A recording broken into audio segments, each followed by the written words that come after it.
ICT বিষয়ের এই যে 127 সংখ্যাটি অক্টাল সংখ্যা, এই অক্টাল সংখ্যাটির বাইনারি মান সহজে কিভাবে নির্ণয় করা যায় তো লক্ষ্য করি। তো প্রথমে এই যে 1 7 2 7 এগুলো লিখে নিলাম। এগুলো সমকক্ষ 3 বিট করে বাইনারি মান লিখবো, কারণ অক্টাল হচ্ছে 3 বিটের কোড, সেজন্য। তো আমরা 3 বিট বাইনারি মান এখানে রাখ করে নিতে পারি। এই যে এখানে 421 এই কোড ধরে খুব সহজে 3 বিট বাইনারি মান বের করা যায়। এই কোড ধরে যদি 1 এর মান বের করতে চাই, 1 তো সরাসরি আছে, তো 1 যেখানে আছে সেখানে 1, বাকিগুলো শূন্য। এটা হচ্ছে 1 এর মান 1 এর নিচে লিখবো। তো 2 এর মান যদি বের করতে চাই, তো 2 সরাসরি আছে, 2 যেখানে আছে সেখানে 1, বাকিগুলো শূন্য। এটা 2 এর মান 2 এর নিচে লিখবো। এবার 7 এর মান কত হবে? 7 এখানে নাই, কিন্তু সবগুলো যোগ করে 7, সবগুলো যোগ করে যেহেতু 7, তাই সবগুলো 1 হবে।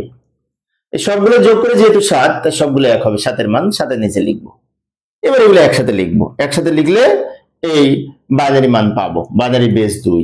এবং এই বাইনারি সংখ্যা সর্ববামের এই শূন্যের কোনো দাম নেই, তো এই দুটো শূন্য বাদ দিয়ে এটুকু উত্তর হিসেবে লেখা যায়। এই দুটো শূন্য বাদ দিয়ে এটুকু উত্তর হিসেবে লেখা যায়।